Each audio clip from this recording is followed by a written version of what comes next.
안녕하세요. 차블휘입니다. 오늘도 린4로 하는 정리증명 교재의 5장에 관한 해설 영상을 녹화하는데요. 지금 제가 어디부터 내용을 다시 읽어야 하냐면, 그, 기본 전략절의 인트로스 전략을 소개하는 문장부터 이어서 읽어야 합니다. 곧바로 내용을 살펴보겠습니다. The intro's tactic can be used without any arguments, in which case it chooses names and introduces as many variables as it can. You will see an example of this in a moment. 자, 인트로라고 하는 전략은 지난 시간에 우리가 이미 배웠죠. 근데 거기에 s를 붙인 전략이 따로 있습니다. 이것은 언제 쓰냐면 인수 없이 사용하고 그 다음에 변수 이름을 하나하나 지정하고 싶지는 않은데 많은 변수를 한꺼번에 도입하고 싶을 때 그때 이 전략을 사용하시면 됩니다. 근데 저는 거의 안 쓴 것 같아요. 이름을 제가 직접 지정하는 게 더 나았기 때문에 인트로스 전략은 그렇게 많이 안 썼던 것 같습니다. 그래도 아마 뭐 쓰이는 사례가 있겠죠. 그 다음 The assumption tactic looks through the assumptions in context. 컨텍스트라고 하는 말이 셀 수 없는 명사인가요? 그게 갑자기 궁금해졌는데 사전을 좀 찾아보고 싶지만 이거는 녹화하는 영상이다 보니까 제가 나중에 확인해 보겠습니다. In context of the current goal, and if there is one matching the conclusion, it applies it. It applies it. 지시대명사 it이 두 번 나오니까 각각이 무엇을 가리키는지 좀 확인해야겠죠. 그래서 이거는 이따가 설명을 하겠습니다. 앞절부터 먼저 한번 살펴보면 가정이라고 하는 전략은 주어진 맥락의 가정을 살펴본다고 해요. 근데 그 맥락은 어느 맥락이냐면 현재의 목표에 관한 맥락에서 가정을 쭉 살펴본 다음에 그 다음에 뭐를 하는 거냐면 만약 결론과 일치하는 가정이 맥락에 주어져 있으면 그 가정을 이 전략이 적용한다는 의미입니다. 그리고 잠깐만 제가 사전 안 켜서요. 사전 켜놓고 방송을 이어서 하겠습니다. 예, 됐습니다. 이 보기는 한번 텍스트 편집기에서 살펴봐야겠죠? 어플라이가 두 번 나왔는데요. 이것이 어떻게 쓰였는지 한번 생각해 보겠습니다. 첫째, x는 y랑 같다. y는 z랑 같다. 그 다음에 z는 w랑 같다는 세 가지 가정이 주어져 있고 그리고 따지고 보면 그 전에 x, y, z, w라고 하는 자연수 인수도 이 맥락에 주어져 있는 겁니다. 그러니까 저것들도 저건 가정이라고 얘기하진 않아요. 왜냐하면 저거는 명제들의 증명은 아니니까. 하지만 맥락에서 우리가 사용할 수 있는 인수들인 건 맞습니다. 이 얘기했고 우리의 증명 목표는 x가 w와 같다는 명제입니다. 그래서 뭐 이거는 추이성을 두 번 이용하면 증명할 수 있는 것 같아요. 제가 말한 추이성은 당연히 등식의 추이성입니다. 그래서 EQ 트랜스 H1이라고 하는 식을 한번 써보기로 했는데 그러면 이게 뭘 한 거냐면요. X는 Y다. 그 다음에 Y는 뭐를 증명해야지? Y는 W랑 같다. 따라서 X는 W와 같다. 라는 그런 추론을 사용한 겁니다. 근데 그 추론에서 우리가 아직 밝히지 않은 단계가 있는데 그것이 무엇이냐면 y가 w랑 같다는 거죠. 그래서 그거를 증명하기 위해서 추이성을 한 번 더 사용하면서 h2라는 가정도 이용하는 겁니다. 그러면 h2는 y가 z랑 같다는 내용이니까 이 생각을 좀 해볼 수 있는데 근데 잠깐만요. 원래 목표는 y가 w랑 같다는 거였죠. 예, 이거를 봐야 하네요. y가 z랑 같고 z가 w랑 같으면 그러면 y는 w랑 같다는 결론을 얻을 수 있죠. 그래서 사실은 이 가정 전략을 사용하지 않고 H3라고 하는 가정을 그냥 처음부터 사용해도 되기는 하는데 일부러 지금 이런 식으로 증명을 안 한 것 같아요. 왜냐하면 assumption 전략을 어떻게 사용하는지 여러분에게 설명하기 위해서겠죠. 보시면 증명 목표가 사실 이미 가정 중 어느 하나가 입증하는 명제랑 동일합니다. 그렇죠? H3가 입증하는 명제는 Z가 W랑 같다는 것인데 그것은 우리의 증명 목표랑 똑같죠. 그렇기 때문에 assumption, 가정 전략이 H3를 알아서 적용하는 겁니다. 뭐 어렵지 않죠? 생각해 보니까 제가 전체 화면으로 텍스트 편집기를 열어야 했는데 그것도 안 했네요. 뭐 중요한 건 아니니까 넘어가겠습니다. It will unify meta variables in the conclusion if necessary. 필요한 경우에는 메타 변수를 단일화할 것이다. 메타 변수라고 하는 것은요, 주어진 맥락에 나온 변수들을 가리키는 게 아니에요. 주어진 맥락에 있는 변수들이 아니라 그것들이 될 수 있지만 아직 정확히 주어진 맥락에 있는 변수들 중에서 무엇인지 판단하기 어려운 자리를 표시하는 그런 역할을 한다고 보시면 됩니다. 예를 들어서 물음표 B 같은 거. 근데 이게 뭔지는 한번 코드를 또 살펴봐야 알 수 있겠죠. 네, 그 전에 본문을 조금 더 읽어보겠습니다. 아, 읽었구나. 죄송합니다. 결론에 있는 메타 변수를 단일화할 것이다. 그게 필요하다면 이라고 쓰여 있는데 한번 볼까요? 어플라이 전략을 사용하기 전에 나와 있는 증명 목표는 아까랑 같습니다. x는 w랑 같다는 등식이고 자, 그러면 이 등식을 증명하기 위해서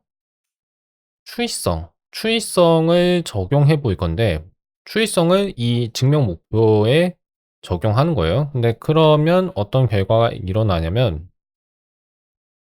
목표가 세 가지입니다. 두 가지가 아니라 세 가지예요. 근데 왜 세 가지인지 이해하려면 그 등식의 추이성이 어떤 유형을 갖는지 확인해 보는 게 좋아 보입니다. 여기에 나온 거랑 같아요. 그러면 생각해 봐야죠. 왜 목표가 3개인가? 아마 제가 보건대 그냥 목표를 살펴보면 이해하기가 편할 것 같아요. 근데 목표를 오른쪽 창에 옮겨 놓겠습니다. 첫 번째 목표를 보시면 x는 물음표 b와 같다는 목표가 있죠. 그 다음에 물음표 b는 w와 같다는 목표도 있습니다. 마지막으로 그 b가 무엇인지를 제시할 수도 있어야 돼요. 그래서 이것은 증명 목표가 아니라 그냥 어떤 유형에 속하는 항을 만들어야 한다는 식 정도로 이해하시면 돼요. 그러니까 명제를 증명하는 게 아니고 어떤 유형에 속하는 항을 하나 만들어야 하는 거죠. 이해하셨죠? 자, 그러면 B를 우리가 제공해야 하는 겁니다. 아니면 굳이 그러지 않아도 그 메타 변수를 린이 알아서 찾을 수 있도록 힌트를 좀 주면 되는 것 같아요. 10번 줄을 보시면 가정 전략을 사용하기로 했죠. 여기에서 가정 전략을 한번 쓰니까 두 개의 목표가 사라졌습니다. 왜 사라졌는지 한번 생각해 보자면 뭐 주석에 나와 있긴 해요. 첫 번째 목표부터 먼저 해결하려고 했던 것 같습니다. 근데 이 목표를 해결하기 위해서 우리의 맥락에 주어져 있는 가정 중 무언가를 사용했겠죠. 근데 지금 사용할 수 있는 가정은 무엇이냐면 H1입니다. 왜 그렇냐면 우리의 목표는 등식이고 그 등식의 좌변에는 왼쪽에는 X가 들어있는데 이런 등식이 유형인 가정이 H1에서 3까지 중에서 H1밖에 없어요. H1만 그것이 증명하는 명제가 등식이고 그리고 그 등식의 왼쪽에 X가 나와 있습니다. 나머지는 Y, Z 같은 X가 아닌 변수죠. 따라서 니는 assumption 전략을 실행한 결과 H1을 사용할 것입니다. 그죠? 근데 그 말은 무슨 뜻이 되냐면 그렇게 증명을 하는 동시에 물음표 b라고 하는 메타 변수는 y가 될 거라고 린이 추론할 거라는 얘기죠. 그래서 케이스 B에 해당하는 세 번째 증명 목표. 이건 증명 목표라고 얘기하기는 어려운데 그냥 목표라고 하겠습니다. 세 번째 목표는 사라지는 거예요. 왜냐하면 저 자연수 유형에 속하는 항이 이제 y였죠? y가 되는 거니까. 린이 이미 그거를 알아냈으니까 저 목표가 사라지는 겁니다. 그래서 남은 증명 목표는 y가 w랑 같다는 것이죠. 그다음에 한 번 더 추이성 전략을 사용하면 이번에도 목표가 3개 나오는데 맨 처음에 나오는 것을 어떻게 증명해야 할지 아마 생각해 볼 수 있겠죠. 린이 주어진 맥락 속에서 어느 한 가정을 찾을 겁니다. 왜냐하면 우리가 assumption이라고 하는 전략을 12번 줄에서 사용할 거니까요. 근데 그거를 사용하면 H2라고 하는 가정을 선택해야겠죠. 왜냐하면 나머지 가정은 등식의 왼쪽에 y가 없으니까. 그럼 H2를 선택하는 순간 이 약간 이름이 복잡하게 나와 있는 물음표 H2.b라고 하는 저 메타 변수의 값은 Z가 돼요. 왜냐하면 Z가 H2가 증명하는 명제의 오른쪽에 있는 항이니까. 그러면 남은 증명 목표는 Z는 W랑 같다는 것이 되겠죠. 자, 이거를 증명하는 건 어렵지 않죠? 이제 더 이상 메타 변수가 나오지도 않고요. 뭐 이런 식입니다.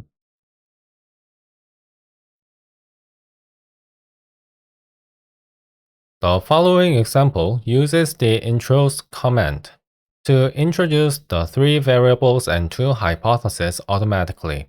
한번 볼까요? 저게 무슨 뜻이냐면 세 가지 자연수 변수를 도입하는 동시에 두 가지 가정도 도입한다는 뜻입니다. 자, 정말 그러는지 살펴보겠습니다. 위에 있는 코드를 지울게요.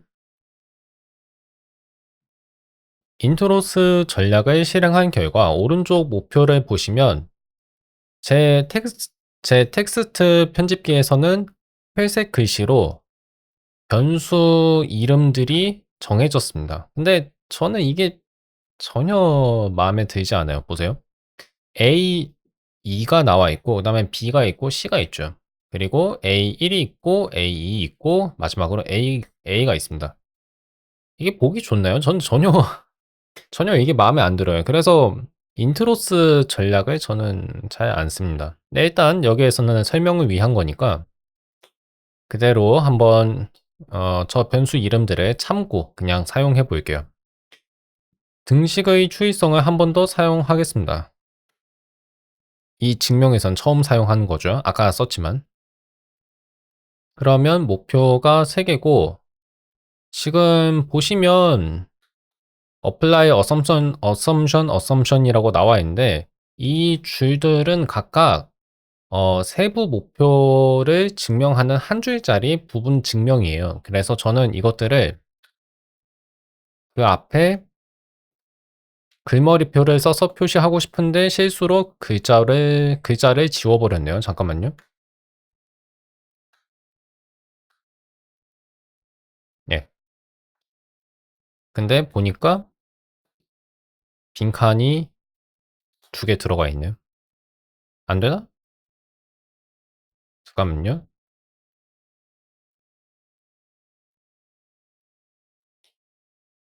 예. 안 되네. 이렇게 하면 안 됐나 봐요. 잠깐만요. 이건 되네. 자, 잠깐. 왜 이렇게 되는지 한번 보겠습니다. 잠깐만요. 맨 처음을 보니까 지금 등식의 대칭성을 이용해서 어떤 목표를 바꿨는지 보니까 첫 번째 목표만 바뀌었어요. 그죠? 원래는 C는 물음표 B랑 같다는 게 목표였는데 그것을 물음표 B는 C랑 같다는 목표로 바꾼 거죠. 즉 왼쪽과 오른쪽을 바꾼 겁니다. 됐죠? 잠깐만요. 설마 이렇게 스쳤다고 소리 들어가진 않았겠죠? 지금이 15분 15초. 이따가 한번 확인해 보겠습니다. 근데 아마 안 들어갔을 거예요. 근데 그 다음 보시면 이게 왜 되지? 지금 약간 이해가 안 가는데 제가 생각을 좀 잘못한 것 같습니다. 어쨌든 간에 맨 처음에 이 증명을 해야 하는 건 맞는데 물음표 B는 C랑 같다는 목표를 증명하는 거죠. 그러면 주어진 가정 중에서 A를 사용하는 수밖에 없습니다. 이것까지는 이해했어요. 그럼 그 순간 물음표 B가 무엇인지는 해결이 된 거예요.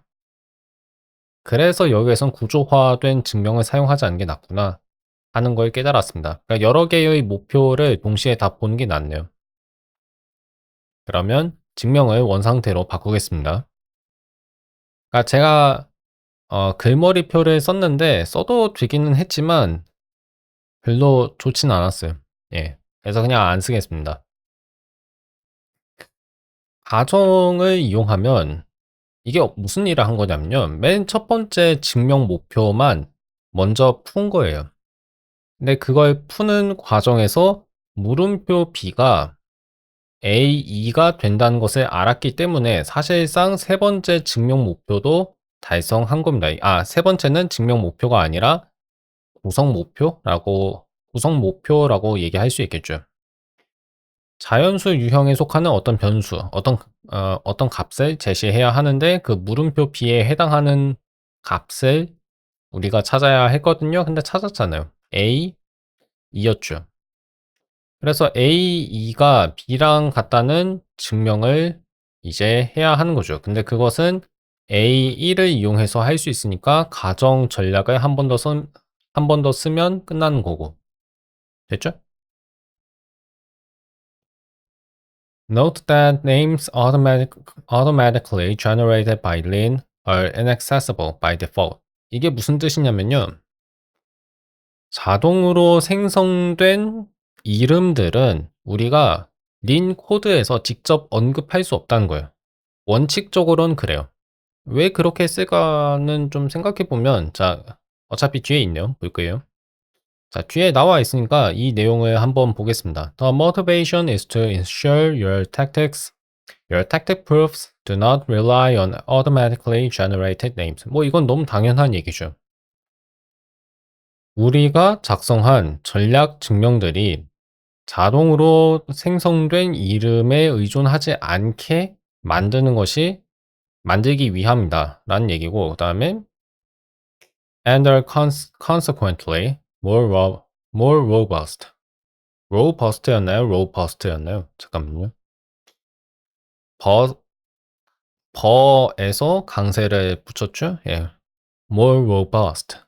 더 견실한 증명을 만들 수 있다는 거예요. 언제 그렇냐면 자동으로 생성되는 이름에 우리 증명들이 의존하지 않을 때. 근데 왜 그런지 생각해 보면 일단 텍스트 편집기마다 그 생성되는 이름이 안 같아요. 이맥스에서 했을 때랑 VS 코드에서 그 이름들을 살펴봤을 때 이름들이 다릅니다. 그렇고 두 번째로는 그냥 글쎄요, 뭐 그냥 첫 번째 이유밖에 없네요. However, you can use the combinator unhygienic to disable this restriction. 이런 전략이 있었다는 거 정말 저도 잊고 있었어요. 한 번도 쓴 적이 없습니다. 이거는 근데 전략 조합자네요. 그러니까 다른 전략들을 인수로 갖는 전략이라고 봐도 될 것 같은데, 한번 해볼까요?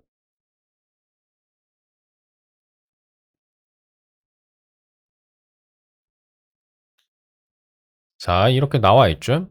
인트로스 쓰고, 그 다음에 나머지 과정은 비슷한데, 맨 처음 보시면, 자, 이그젝트 줄이 하는 일이 뭐냐면, 첫 번째 증명 목표만 달성하는 겁니다. 나머지를 해결하는 게 아니라요. 근데 그걸 하다 보니까 세 번째 구성 목표도 완수하는 거죠. 왜냐하면 물음표 b라고 하는 메타 변수의 값을 린이 찾아내기 때문에. 그래서 A2를 제시하고 그다음에 A1을 제시한다고 얘기했는데 여기 보니까 unhygienic이라는 전략 조합자를 쓰면 그 이름들이 아까랑 좀 다르게 나오네요.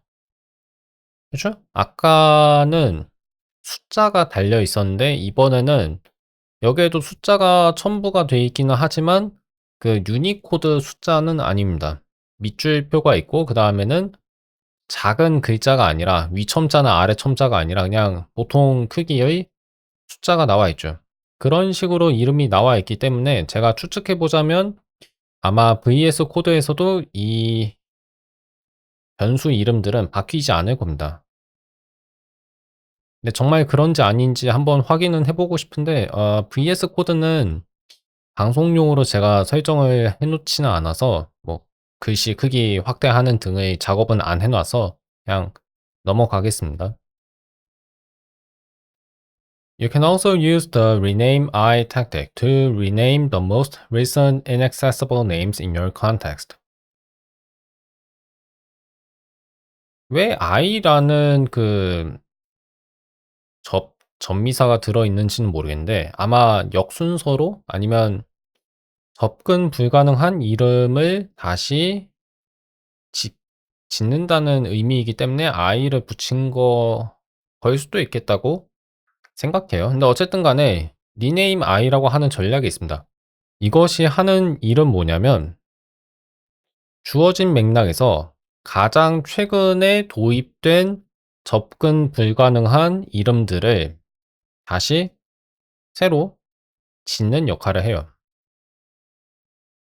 In the following example, the tactic rename I h1 그다음에 underscore h2 renames two of the last three hypotheses in your context.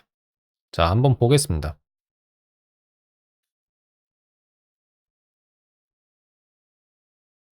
그다음에 이전 보기는 지우고 그리고 70 예. 왼쪽 버퍼의 너비를 70으로 설정한 게 적당해 보이네요. 그렇고 한번 보겠습니다.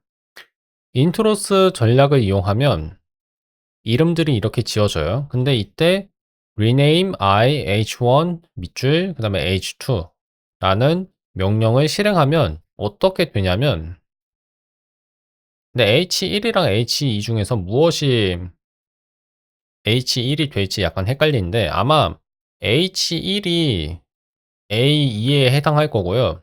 그 다음 밑줄이 A1에 해당할 건데 근데 밑줄을 썼다는 건요. 이름을 바꾸지 않는다는 의미여서 이 이름은 어떻게 될지는 모르겠습니다. 그 다음에 A였던 게 H2가 될 거예요.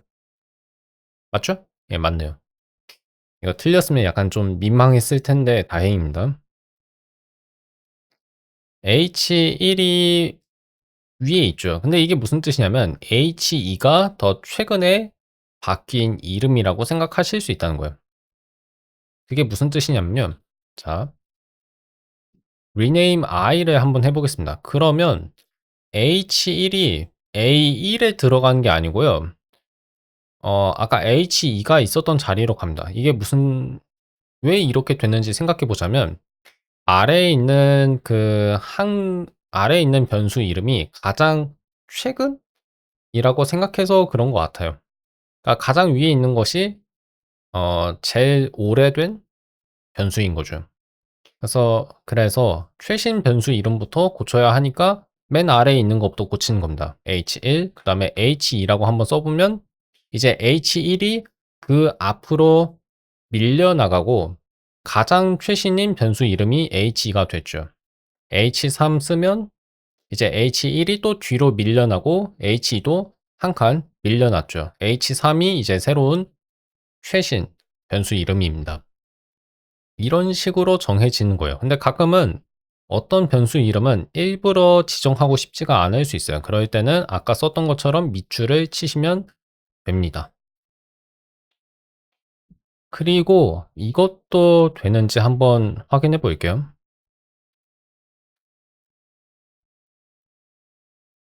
예. H3가 아니라 H2라고 써 보겠습니다. 이렇게 써도 되는데 이거는 제가 배터리 라이브러리에 이제 코드를 추가하면서 알게 된 전략이에요. 알게 된 전략인데 넥스트라고 하는 전략이 있습니다. 넥스트 전략은 무슨 역할을 하냐면 다음 목표에 집중하게 하는 역할이 이래요. And solve set using tag. 뭐 그다음에 전략들을 이용해서 증명할 수 있고요. 근데 next 다음에 어떤 인수 목록이 들어가면 이것이 무엇을 해 주냐면요. N개의 가장 최근에 도입된 가정들의 이름을 바꿔주는 거예요. 근데 그 가정들은 접근 불가능한 이름을 가지고 있었던 거죠. 네, 그런 접근 불가능한 이름들을 우리가 새로운 이름을 줘서 바꿀 수 있는 겁니다. 왜 이 전략을 언급하냐면 예전에 그 마리오 카네이로 박사님이 이 전략을 쓰는 게 좀 더 보기가 좋다고 말씀하셔서 제가 처음으로 넥스트 전략을 알게 됐고 그리고 이거를 좀 쓰고 있어서 그래요. 근데 다만 좀 약간 불만이 있다면 넥스트라고 하는 이름 자체는 그냥 다음이라는 의미잖아요. 가정의 이름을 바꾼다는 인상을 안 줘요. 그러다 보니까 넥스트라는 전략이 하는 역할이 뭔지 린의 전략들을 잘 모르는 사람이 볼 때는 조금 헷갈려 할 수 있겠죠. 여기서는 넥스트 전략은 다음 목표를 증명하는 역할을 한다기보다는 그냥 접근 불가능한 이름들 중 몇 가지를 고치는 역할밖에 안 하거든요. 그래서 이름이랑 그것이 실제로 하는 기능이 약간 좀 안 맞지 않나? 약간 거리가 있지 않나 하는 생각이 좀 듭니다. 그거 빼고는 뭐 저는 상관이 없어요. 어쨌든 간에 넥스트 전략을 이렇게 쓸 수도 있고요. 그리고 두 줄짜리 화살표 쓰셔야 합니다. 등호 쓰고 그다음에 그 무엇보다 크다는 부등호를 써주시면 돼요. 제가 쓰는 글꼴은 그 리거처를 한국어로 뭐라고 하더라? 이음? 리거처 기능이 있어요. 그래서 2개 이상의 문자를 그냥 하나인 것처럼 붙여주는 기능이 있습니다. 이거를 영어로는 뭐라고 하는지 아는데 한국어로 뭐라고 하는지만 조금 찾아보고 가겠습니다. 묶음이라고 번역하면 될 것 같아요. 예. 하여튼 묶음 기능이 있어서 이게 2줄짜리 기호로 보이지만 아니 2줄짜리가 아니라 유니코드 기호처럼 보이지만 이거 유니코드 아닙니다. 뭐 나머지는 똑같고. 됐죠? 넥스트 전략을 쓰지 않고 rename 그다음에 I 전략을 써도 된다. 이것까지도 아시면 되겠습니다. 저는 차라리 이게 나은 것 같은데 뭐 그냥 이거는 그 라이브러리 관리자가 제안하시는 대로 그냥 전략을 이용하시면 될 것 같아요. 다음 The raffle tactic is a syntactic sugar for exact raffle. exact raffle이라고 하는 저 명령은 너무 자주 실행하다 보니까 그냥 아예 반사성 전략이 따로 있습니다. 뭐 이건 어렵지 않죠? y가 자연수일 때 이 함수를 y에 적용한 값은 0이랑 같다는 등식이 있습니다. 근데 그 함수가 어떻게 정의되어 있는지를 보니까 상수 함수네요. 왜냐하면 어떤 정의역 원소이든지 간에 그 정의역 원소에 대응하는 함수 값은 무조건 0이니까. 따라서 y에 이 함수를 적용한 결과는 0이랑 같겠죠. 이것을 유형론에서는 반사성으로 증명할 수 있습니다. 그렇기 때문에 수학에서 말하는 반사성보다는 그 의미가 좀 더 넓은 거예요. 왜 넓은지는 저도 자세히는 모릅니다. 아마 어떤 계산 과정이 있을 거예요. 그러니까 이 식은 0에 나오는 y라는 변수를 아니요. 0에 나오는 x라는 변수를 y로 치환한 결과랑 같다는 계산 규칙이 있을 겁니다. 근데 0이라고 하는 식에는 x가 애초에 등장한 적이 없죠. 그러니까 x라는 변수를 y로 치환해봤자 0은 그냥 0이에요. 그래서 그 값은 0이 된 거죠. 아마 그런 계산 과정이 들어있을 겁니다. 그리고 여기에서는 by 핵심어가 정의 등호 바로 다음이 아니라 다음 줄에 나와 있는데 왜 이렇게 썼는지는 모르겠어요. 그냥 이게 전략이라는 거를 강조하고 싶어서 그런 것이지 평소에는 그냥 by는 정의 등호 바로 다음에 써주시면 됩니다. 그 다음에 이번에는 전략 조합자가 나오는데 조합자들은요. 다른 전략들을 인수로 취한다고 생각하시면 돼요. 그래서 반복하기 조합자라는 것은 어떻게 쓰냐면 to apply a tactic several times 어떤 전략을 반복해서 적용할 때 사용한다고 합니다.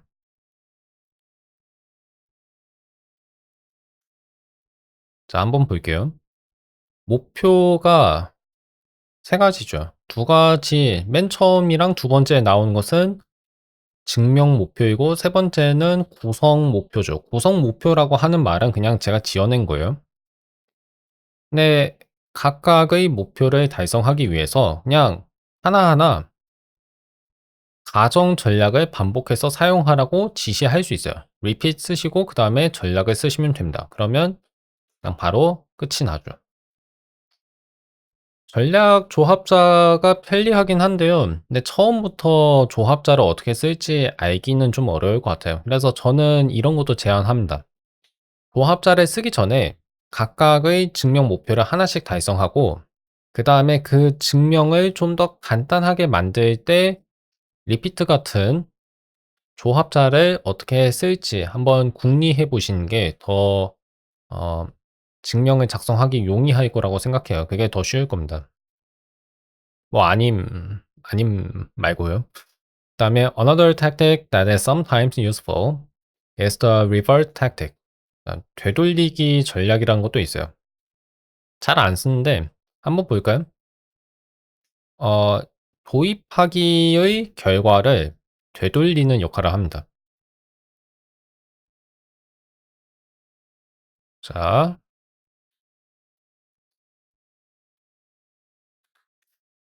왜인지는 모르겠는데 벌써 힘들어요. 오늘은 왜 힘든지 모르겠습니다. 자, 한번 볼게요. x가 자연수잖아요. 증명 목표는 x가 x랑 같다는 거예요. 근데 되돌리기 전략을 쓰려고 한 겁니다. 그러면 목표가 이렇게 됐죠. 무슨 일이 일어난 거냐면 맥락 안에 주어져 있는 인수를 그냥 그 목표에 다시 집어넣은 거예요. 그래서 모든 자연수 x에 대하여 x는 x와 같다는 명제를 증명해야 하는 거죠. 근데 그다음 보시면 int로 y를 씁니다. 그러니까 목표에다가 변수를 집어넣었는데 다시 그냥 뺀 거예요. 의미 없는 일을 한 거죠. 예, 이름 바꾸기에 불과했던 겁니다. y를 다시 목표에서 빼내서 맥락에 넣었습니다. 그 다음에 반사성으로 증명했고요. 뭐 이렇게 증명할 수도 있겠죠. 약간 고쳐볼까요? 어떻게 할까? 아마 EQ 래플이라고 쓰면 될 것 같은데. 자, 이렇게 써도 돼요. 근데 왜 되냐면 이걸 보는 게 도움이 안 되겠군요. 잠깐만요. 지금 예. 이맥스가 빠르진 않아요. 그래서 잠깐 좀 멈출 때가 있습니다. 이런 말 논란이 되려나? 아니, 빨라요. 빠른데 가끔 멈출 때가 있어요. 제가 사용할 때는. 그 등식에 대한 반사성이라고 하는 저 구성자는 어떤 식으로 정의가 되어 있는지 한번 볼게요. 암시적 인수는 어떤 유형이고 그다음에 알파에 속하는 모든 항 A에 대하여 A는 A와 같다고 쓰여 있어요. 그렇기 때문에 우리의 증명 목표가 이 창은 그냥 꺼도 되겠네요. 잠깐만요. 자, 증명 목표가 모든 자연수 x에 대하여 x는 x와 같다는 거잖아요. 그냥 저거 자체가 반사성 구성자가 진술하는 바예요. 그래서 그 증명을 제시하면 되는 거죠. 그리고 이 과정에서 사실 그 알파라고 하는 인수는 무엇이 된 거냐면 자연수 유형이 된 겁니다. 제가 이런 구문을 처음 보여드리는 거일 수도 있는데 이거는 별거는 아니고요. EQREF이라고 하는 암시적 인수를 포함하는 저 구성자, 저 함수죠. 함수 중 암시적 인수의 값을 이제 지정하고 싶을 때 이런 구문을 사용해도 되는데 그냥 만약 저런 구문을 쓰지 않고 알파의 값을 지정하려고 한다면 그냥 이렇게 쓰면 됩니다. 이게 왜 되냐면 EQREF의 첫 번째 인수는 암시적 인수이고 그것이 알파라는 이름을 기본적으로 가지고 있기 때문이죠. 됐죠? 예. 그래서 이렇게 써도 된다는 거. 근데 암시적 인수는 꼭 우리가 린에 직접 알려줄 필요가 없어요. 안 알려줘도 린이 알아서 찾아냅니다. 알아서 찾아내기 때문에 그래서 뭐 그냥 이대로 써도 되는 거고요. 자, 그 다음에 뭐라고 해야지? 설명하는 게 어렵진 않은데 왜 이렇게 많아 보이죠? 언제 끝나지? 잠깐만요. generalize까지 있고 오늘은 원래는 더 많은 전략까지 설명을 하기로 했는데 글쎄요. 왜인지 모르겠는데 제가 좀 힘듭니다. 힘들어서 할 수 있는 만큼만 할게요. 어디 보자. 어디까지 했었죠? 그 되돌리기 전략, revert까지 했고 그다음에 여기 읽으면 돼요. Moving a hypothesis into the goal yields an implication. 가정, 맥락에 있던 가정을 목표로 옮기면 함의를 얻는다. 함의는 그냥 조건문이라고 생각하시면 돼요. 한번 볼까요?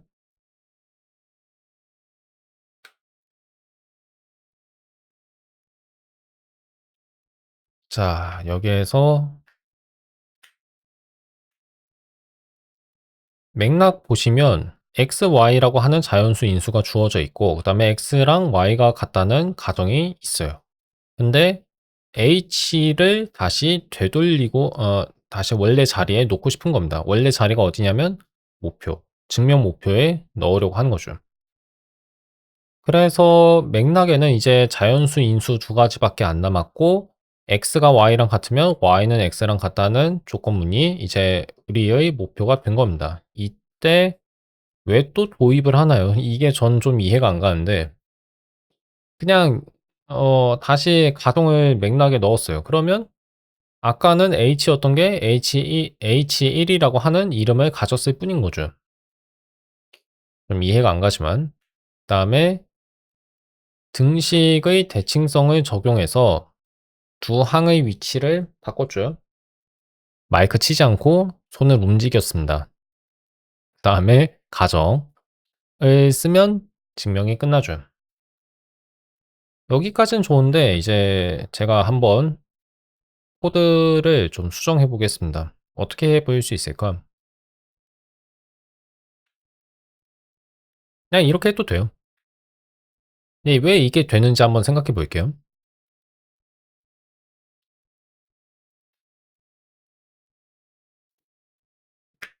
EQ심이라고 하는 그 정리의 유형을 좀 봐야 하는데 그럼 인쇄 말고 그냥 확인, 검사 명령을 쓰겠습니다. 알파는 어떤 유형이고 그다음에 A, B는 알파에 속하는 두 가지 인수고 H는 A와 B가 같다는 가정이에요. 그러면 우리는 그로부터 B는 A랑 같다는 걸 증명할 수 있는 겁니다.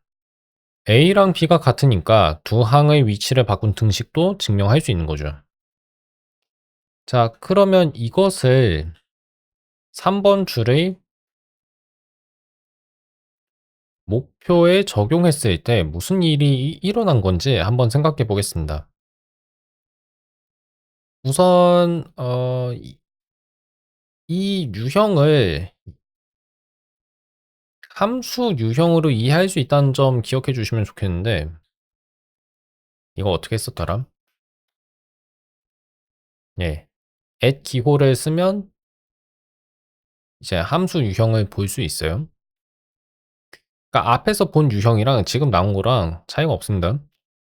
근데 차이가 뭐냐면 아까는 그냥 인수, EQ 심이라고 하는 정리의 인수로 각 알파, A, B, H를 입력한 결과 유형만 쌍점 뒤, 쌍점은 콜론이에요.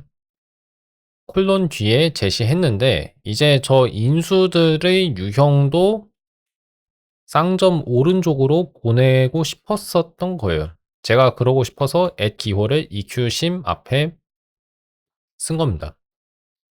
그러면 EQ심이라고 하는 항은 원래는 뒤에 나와 있는 함수 유형에 속하는 거예요. 됐죠? 근데 이거 보시면 암시적 인수를 무시하면요. 결국 조건문입니다. A, B가 같으면 B, A가 같다. 그래서 그걸 이용해서 이 조건문을 증명하려고 할 때 무슨 일이 일어나는지 한번 생각해 볼게요. 린이 A랑 B가 각각 무엇이 돼야 하는지를 찾을 겁니다. 근데 A는 X가 돼야겠죠. 그리고 B는 Y가 돼야겠죠. 왜냐하면 EQ심 뒤에 나오는 조건문에서 맨 첫 번째 등식의 가정에 속하는 등식의 좌변은 X고 우변은 Y가 돼야 하니까. 말에 약간 잘못했는데요. EQ심의 유형에서 조건문의 가정에 속하는 등식의 왼쪽은 A고 오른쪽은 B죠. 근데 각각이 X랑 Y가 돼야 두 식이 같아지죠. 단일화를 말하는 겁니다. X랑 A가 같아야 그리고 Y랑 B가 같아야 X는 Y와 같다는 등식은 A가 B랑 같다는 등식이랑 똑같아지죠. 뭐 그 다음은 그냥 BA랑 같아지죠. XY라고 하는 게 BA랑 같아진다는 거. 더 얘기 안 해도 되겠고. 그러면 그 과정에서 우리는 무슨 암시적 인수를 찾아낸 거냐면 A랑 B라는 인수의 값을 찾아낸 거예요. 근데 그것들을 찾아내면 A, B의 유형 알파가 무엇인지도 알아낼 수 있습니다. 왜냐하면 A, B는 X, Y에 해당하잖아요. 근데 그것들의 유형은 자연수 유형 넷이죠. 그러면 알파는 넷이 되어야 하겠죠. 그렇기 때문에 린이 모든 암시적 인수를 다 찾아낸 겁니다. 그래서 apply EQ심만 실행하면 증명이 끝나는 거예요. 참고로 제가 하나만 더 설명하자면 전략 모드가 아닌 상태에서 이거를 어떻게 증명하는지 한번 생각해 보겠습니다. 괜히 했나? EQ심하고 H 쓰면 끝나죠. 근데 제가 왜 이거를 설명하려고 했는지 약간 기억이 안 나요. EQ심이라는 정리이자 함수는 딱 하나의 명시적 인수만 취하면 된다는 거. 그거를 바탕으로 y는 x랑 같다는 것을 증명한다는 것까지 설명을 드렸습니다. 제가 왜 이 예를 갑자기 들려고 했는지 저도 좀 잘 모르겠는데 근데 뭐 참고하시면 좋겠죠. 이 경우에는 전략 모드를 사용하지 않는 증명이 오히려 더 간단하니까. 그리고 EQ심 H라고 하는 건 H심이라고 써서 증명할 수도 있고요. 뭐 지금은 간단한 보기만 들어서 전략을 사용하다 보니 전략 증명보다 그냥 항 증명이 더 간단해지는 경우가 있는 겁니다. 2절까지만 끝내고 방송을 마칠게요. 왜냐하면 제가 집중력이 지금 떨어지고 있는 것 같아요. 아마 오늘 새벽에 린 코드를 좀 작성하느라 밤을 새워서 피곤함 때문인 것 같습니다. 예. 그다음에 계속 읽어볼게요. You can only revert an element of the local context, that is, the local variable or hypothesis. 되돌리기 전략은 언제만 쓸 수 있냐면 음 지역 맥락, 지역 맥락의 원소, 다시 말해서 지역 변수나 지역 가정을 되돌릴 때만 사용할 수 있대요. But you can replace an arbitrary 다시 한번 읽어볼게요. But you can replace an arbitrary expression in the code by a fresh variable using the generalized tactic. 이게 뭔 말이냐면요. 앞의 문장 다시 한번 설명드릴게요. 지역 맥락의 원소라는 게 무슨 뜻이냐면 주어져 있는 변수들만 사용할 수 있다는 얘기입니다. 주어진 맥락 안에서의 변수들만 되돌릴 수 있다는 얘기예요.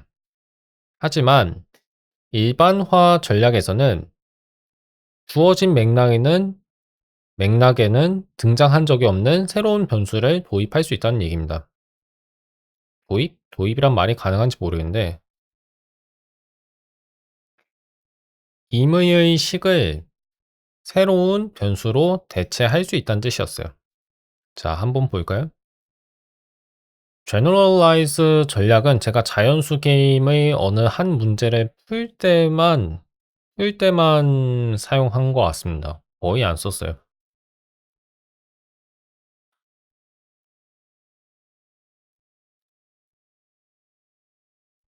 자,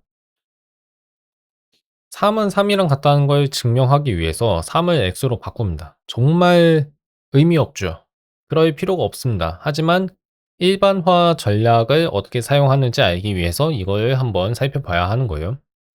x라고 하는 변수를 도입하는 순간 우리는 명시적으로 뭐 x가 어느 유형에 속하는지 그 2번 줄에 적지는 않았지만 린이 알아서 추론합니다. 왜 추론을 저렇게 할 수 있었냐면 뭐 어렵지 않죠? 3은 x랑 같다는 등식이 있을 때 왼쪽에 있는 3은 자연수거든요? 그러면 x도 자연수일 수밖에 없어요. 등식에 나와 있는 왼쪽 항과 오른쪽 항은 같은 유형에 속해야 하니까. 그래서 x는 자연수가 돼야 하는 거죠. 뭐 여기까지는 알겠습니다. 그러면 우리가 한 일이 뭐냐면 3은 3이랑 같다는 걸 증명하기 위해서 모든 x에 대하여 x는 x랑 같다는 걸 증명하겠다는 거예요.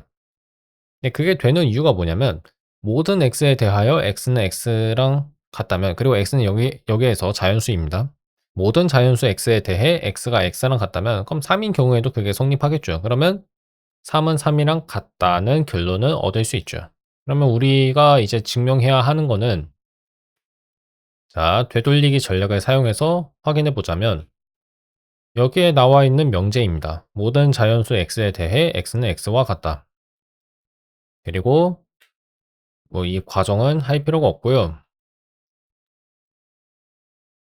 exect 그다음에 eq ref이라고 써도 되고 아니면 그냥 반사성 전략 써도 될 것 같은데요. 안 되네? 예. 이렇게 쓰면 됩니다. The mnemonic in the notation above is that mnemonic은 무언가를 기억하기 위한 연상법? 기억하는 방법 정도로 보시면 되는데 저는 이런 등식이 마음에는 안 들어요. 왜냐하면 이거는 3을 x로 바꾼다는 의미거든요. 그러니까 그거는 특수한 의미가 지금 추가된 등식이라고 할 수 있어요. 뭔가 다른 기호를 써도 괜찮지 않았을까 싶지만 뭐 그냥 그러려니 하겠습니다. 자, 위에 나와 있는 표기법을 기억하는 방법이 뭐냐면 이걸 생각하는 거예요. 뭘 생각하는 거냐면 You are generalizing the goal by setting 3 to an arbitrary variable x. 3을 임의의 변수로 설정해서 목표를 일반화하는 것이다. 뭐 그냥 그러려니 할게요. Be careful. Not every generalization preserves the validity of the goal. 조심해야 한다. 아무런 일반화나 한다고 해서 원래 목표의 타당성이 유지되는 건 아니다. 그러니까 이 말이 무슨 뜻인지 이해하셨을지 모르겠는데 원래의 목표는 참일 수 있어도 우리가 그것을 이상하게 일반화하면요, 거짓인 명제가 나올 수 있다는 얘기입니다. 그러면 그냥 증명 자체를 헛수고할 수 있는 거예요. 예. 증명이 아예 완성이 안 될 겁니다. Here, generalize replaces a goal that could be proved using REPL with one that is not provable. 어디 보자. 그러니까 원래는 반사성으로 증명할 수 있는 목표를 이상하게 일반화해서 증명 가능하지 않은 목표를 만들어 버리는 그런 실수를 할 수 있다는 거예요. 보세요. 2 더하기 3은 5랑 같다는 등식이 있죠. 이건 그냥 참이에요. 참인데 3을 x로 일반화합니다. 그럼 무슨 목표가 생기냐면 모든 자연수 x에 대하여 2 더하기 x는 5와 같다는 그런 목표가 나와요. 이건 거짓이잖아요. 그죠? 그럼 증명할 수 있어요? 없어요? 없죠. 거짓이니까. 그래서 어드밋이라고 하는 전략이 나왔는데 어드밋은 처음 저는 이 교재를 봤으니까 기억해야 하는데 잊어버리고 있었습니다. 왜냐하면 맨날 그냥 소리만 쓰다 보니까. 볼게요. 어드밋은 여기서 이게 인정하다라는 의미라고 이해하면 좀 부적절하지 않나요? 그쵸? 이거 저 같은 경우에는 좀 의역을 했었던 거로 기억하는데 포기? 포기로 의역했던 것 같아요.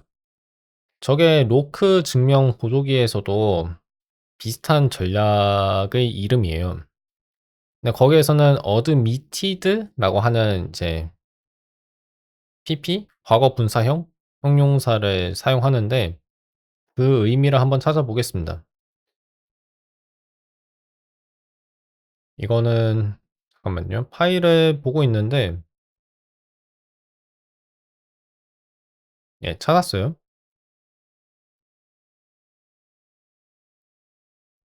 밤을 새우지 말아야겠네요. 확실히 그러니까 집중력이 떨어집니다. 죄송합니다. 그 어드밋을 어떻게 번역했는지 보니까 저는 포기하다라고 번역했어요. 왜 그랬냐면 인정이라고 번역하면 이상하잖아요. 그러니까 증명은 포기한 건데 인정 이래 버리면 그게 뭔 의미예요? 그래서 그렇게 저는 번역하지 않았고 포기라고 했습니다. 포기. 예. 그러니까 증명을 완수하지 못했음을 시인하다라는 의미로 생각은 할 수 있겠는데 그냥 포기라고 의역을 좀 했어요. 그다음에 is the analog of the sorry proof term. 어 뭐죠? 소리라고 하는 증명항에 대응되는 어드밋 전략이 있다. 어드밋 전략은 포기 전략. 이것은 현재 목표를 종료하는데 소리가 사용됐다는 평상시의 경고 메시지를 이 경우에도 만들어낸다고 해요.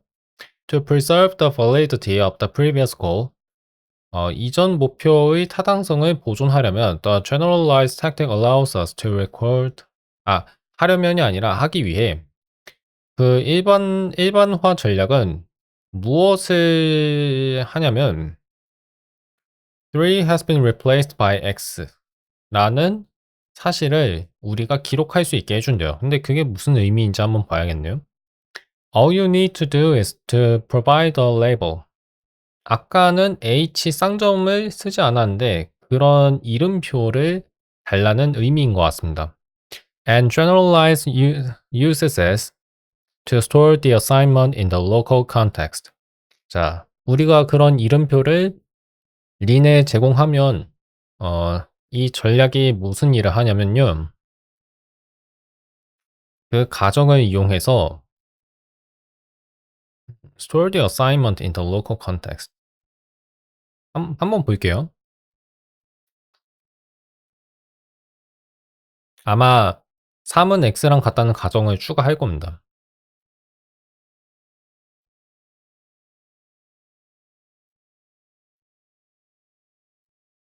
3은 x랑 같다. 근데 이러면 이게 의미가 있나? 이게 의미가 있는지 저는 좀 잘 모르겠네요. 그죠? 뭐 이렇게 할 수 있다는 건 H라는 가정을 새로 만들어 준다는 얘기입니다. 그럼 사실상 이게 하는 일은 뭐냐면 모든 자연수 x에 대하여 3이 x랑 같으면 2 더하기 x는 5랑 같다는 거잖아요. 그냥 어떤 상수를 변수로 바꾼 것처럼 한 겁니다. 근데 그 변수가 3이랑 같은 거예요. 의미가 크진 않죠. 그러면 이전 보기를 한번 살펴볼게요. 이전 보기에서는 3이 3이랑 같다는 걸 증명해야 했었죠. 그래서 이거를 한번 다시 해보겠습니다. 여기서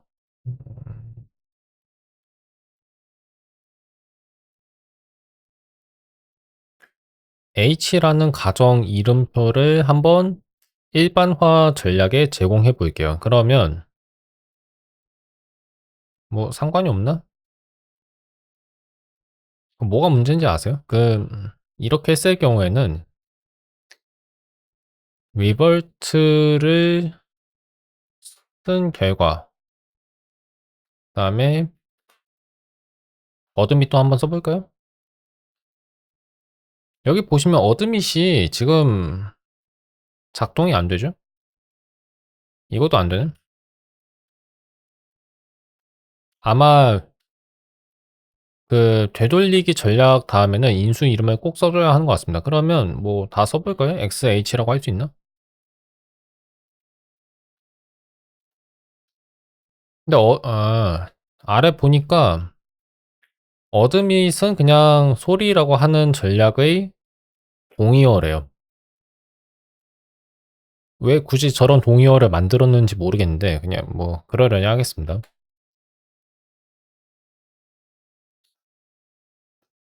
아마 로크 정리 증명기를 사용하는 분들을 위해서 저런 동의어를 만든 것 같아요. 동의어라고 해야 하나? 동의어 맞죠? 유의어라고 해야 하나요? 하여튼 보세요. 근데 제가 지금 지적하고 싶은 게 뭐냐면요. 이렇게 목표를 만들었을 때는 아까 제가 보여드렸던 대로 exact eq referee라고 하는 명령으로 증명을 끝낼 수가 없어요. 그렇죠? 자, 근데 아까 어떤 증명을 썼는지 다시 한번 보여드리겠습니다. h라는 이름표를 없애고 x를 되돌리면 이때는 증명 목표가 모든 자연수 x에 대하여 x는 x와 같다는 거죠. 그래서 그때는 등식의 반사성으로 증명을 할 수 있어요. 근데 이 경우는 안 되죠. 그래서 제가 설명드리고 싶은 게 뭐냐면 이름표를 다는 게 언제나 좋은 건 아니란 뜻입니다. 그리고 솔직히 말해서 일반화 전략을 사용할 때 이름표를 다는 게 무슨 의미인지 모르겠어요. 왜냐하면 어떤 상수를 변수로 일반화하려고 하는 거잖아요. 근데 그 변수의 값이 해당 상수랑 같다고 말을 하면 그냥 뭐 한 게 없는 거예요. 그러니까 x가 3이랑 같다고 하면 지금 모든 자연수 x에 대해서 x는 x와 같다는 걸 증명하는 게 아니잖아요. 그러니까 앞의 목표랑 지금의 목표랑 논리적으로는 동등하다는 겁니다. 음, 글쎄요. 이거는 아마 이름표를 써서 내가 지금 올바른 일반화를 하고 있는가 아닌가 하는 좀 확인을 하는데 하기 위함이 아닌가 하는 생각이 듭니다. 좀 그래요. 예. 뭐 그러려니 하겠습니다. 오늘은 이 정도까지만 설명하면 되겠는데 Here we write tactic abbreviated RW 다시 쓰기 전략은요 보통 RW로 나타냅니다.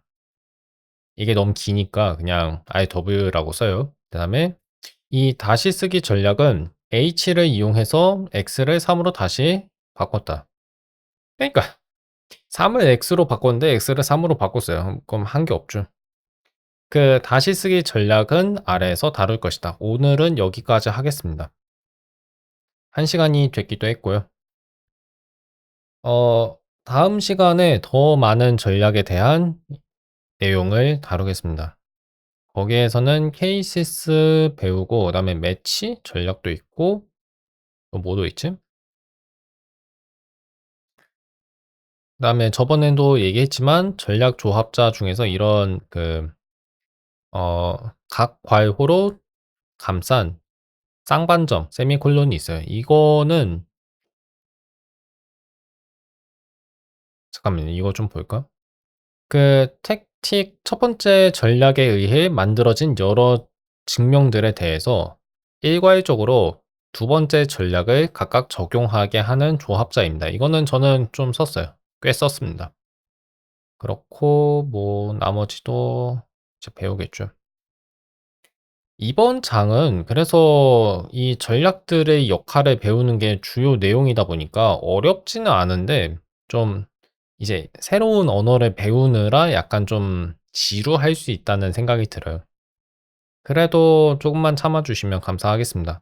다시 쓰기랑 단순화 전략은 지금도 제가 정말 가장 많이 사용하는 전략이니까 잘 배워 두시면 좋고요. 그다음에 이제 본격적으로 그런 전략을 사용해서 정리 증명을 하는 게 나오고 있고요.